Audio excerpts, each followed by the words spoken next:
Hey, Happy New Year, everybody. Yeah, Happy New Year. Welcome back to Tango Plant Town. We got our last ever deck profile for YCS Dortmund. It took us a while, but here we are. You didn't manage to do it in the last year. So, what's your name? What did you play? Hi, I'm Vincent, and I played Machina Gadgets, and I went 3 wins, 1 loss. Lost the last round to the Karakuri player you already Yeah, profiled. yeah, Scormato. Yeah, it was a close match, and I had in game 3, I drew like 4 gadgets in a row and had like 4 gadgets and one Pachi in hand then.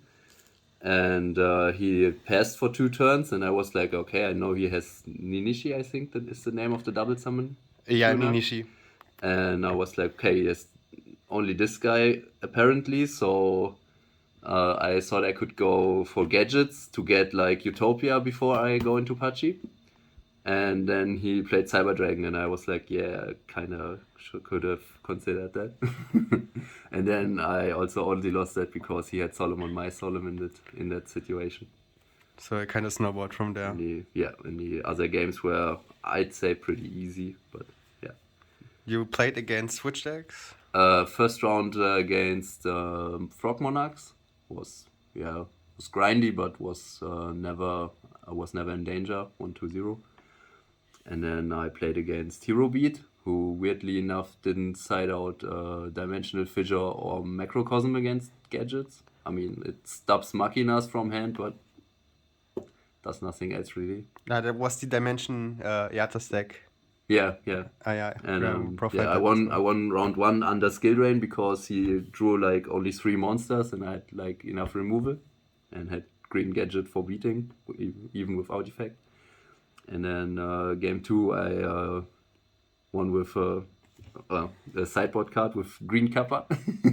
Best card. Yeah, it's really cool. Pop both his back rows and damaged them, and he couldn't do anything. Then I had round 3. I played against Fables. It's kind of an interesting build. He played like 9 cards, like Karma cards, Wing Blast, and Raigeki breaks at all at 3.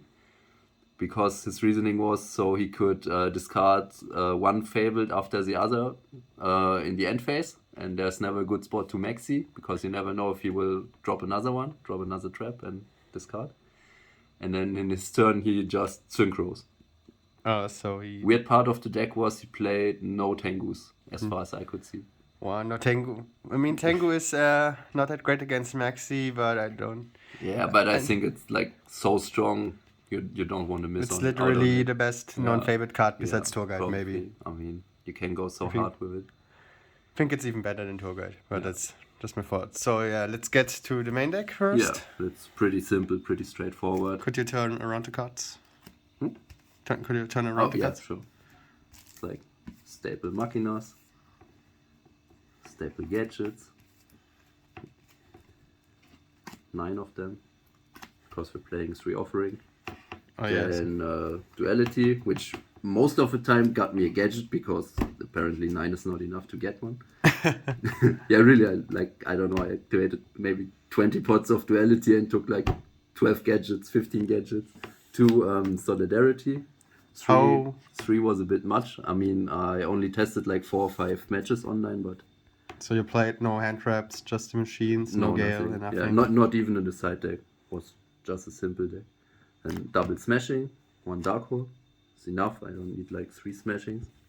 Best Thunder that King outs. Yeah. Yeah, I mean solidarity also, so I have plenty for that, and then the traps as well. Not duality, Everrise. This I might even consider taking out of the deck. I didn't change the deck yet because we hadn't made the profile yet, but I don't know. I never felt like I needed more resources, and when I drew it, it was mostly dead. Because if I drew it, it was always early. Then Reborn is just too strong. 1 Book of Moon helps against Veiler with my gadgets. Kills Ryo. Best perfect -1 in the game. Yeah. Besides maybe Foolish. card, definitely. So now we get to the traps. Triple offering, high neck. Yeah, high neck. Just not playing this. I mean, there's nothing to say. It like spams out OTKs for free without investing anything big beforehand. No reason to not play this card. Can almost not get max seed because I can go like 1 Utopia and 3 or 4 gadgets as well if I get max seed. And triple Solemn, just the best defense. Triple Battle Traps. I like to play like multiple different Battle Traps if I can. They do mostly the same most of the time. The Mirror Wall is spicy. Mirror Wall is like way better against Tengu because it kills the first one and the second one can't attack, and it's sometimes important to keep a gadget alive to go into rank 4 place.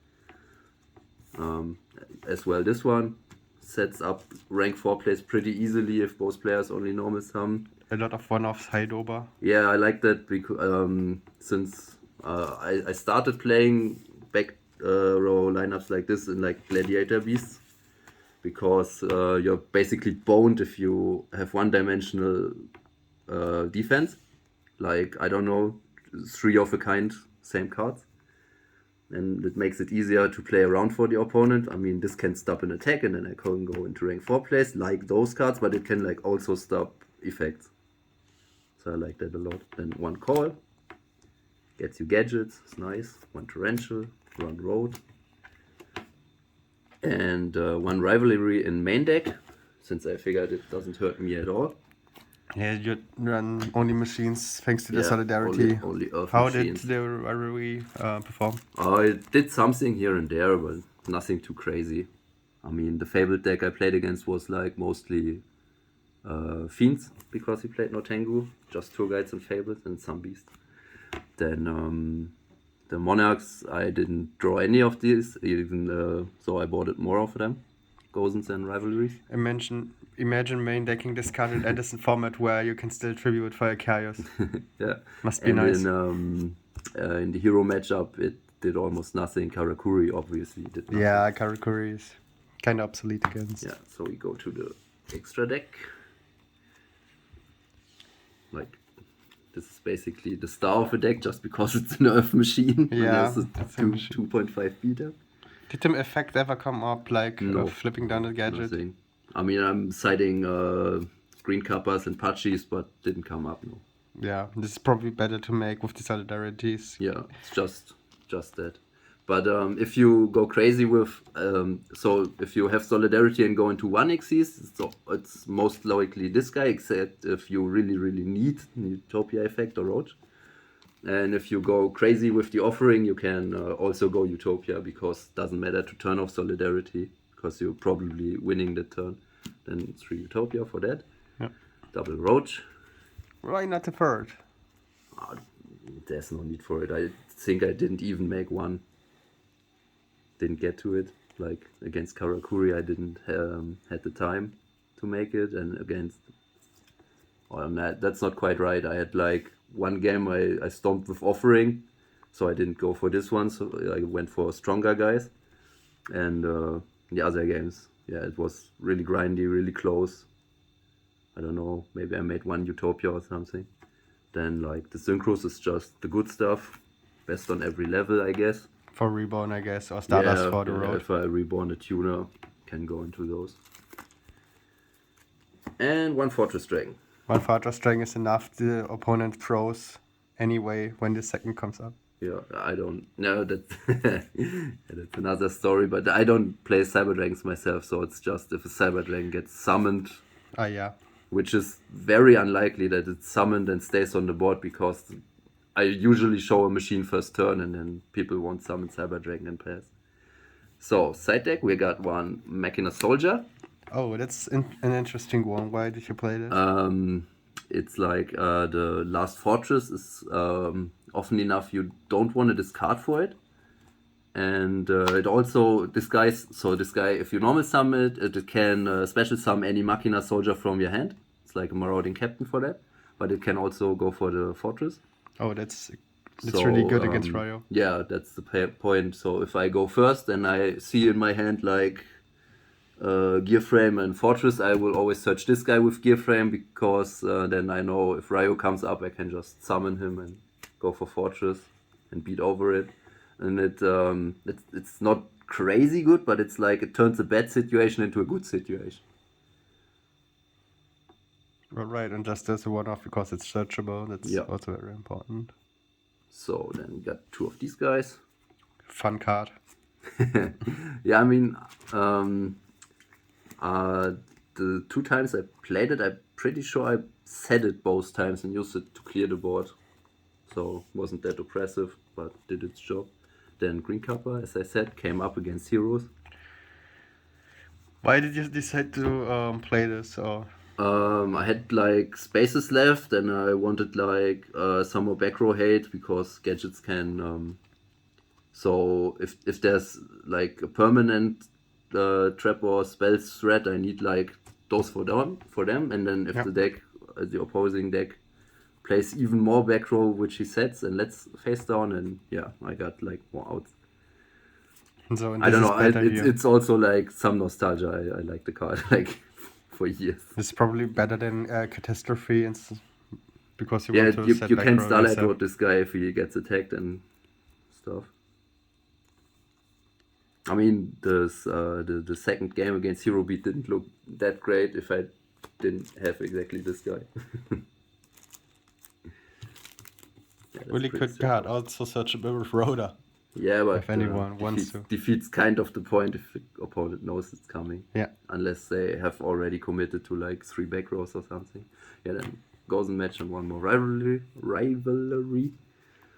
And then some protection for back row if I feel like I need it. First of all, why not the second rivalry and Gozen Match protects me from Fortress Dragon. right. So Rivalry is usually better against most decks if you can play either. But Gozen Match is like, yeah, the Fortress Cyber protection. Dragon counter. Yeah, which And we see Imperial Custom, which I have like quite a lot of continuous traps. which Like triggers really continuous. even like blind MSTs on offerings or something, I can like chain, and I'm safe. And it's really good. And we get the Metal Raiders Spice here. Yeah. No, I don't think Like, it's out of Metal Raider. This card is from Dark Beginning. Dark Beginning. I think it was the Metal Raiders card, but I'm not sure. It's probably 2003 or something like that. And then we have got like 1/7 is like, I don't know, if anyone goes like crazy, Blackwing, Icarus attack, whatever. Burst, Chain Burn. It's always good. Chain against Chainburn's card is really good, like interrupting their chain links. Yeah. Yeah, interesting side choice. Would you change anything? I think just the Everrise. Okay, just Everything the else average. was fine. Everything else was fine. Yeah, like okay. side deck's always debatable. You can like play Maxis, Velas, everything you want, but I'm happy with that. All right, then. Thank you for the deck profile. Do you want to give a shout out to anyone? Maybe to Tim Rettich or something. No, just maybe a small reminder that we got a tournament coming up next weekend. No, in 2 weeks, right? Yeah, we got our remote duel locals coming up, and after that, Oh yeah, next NO. one day monthly, weekend. and after that, Tingle So January is stacked, and we also got a monthly tournament, which is going to be a multi-day event. So we got 4 tournaments coming up. Like, this is going to be a huge start for the year for Tango Plant Town. Yeah, see you there. Bye. Ciao.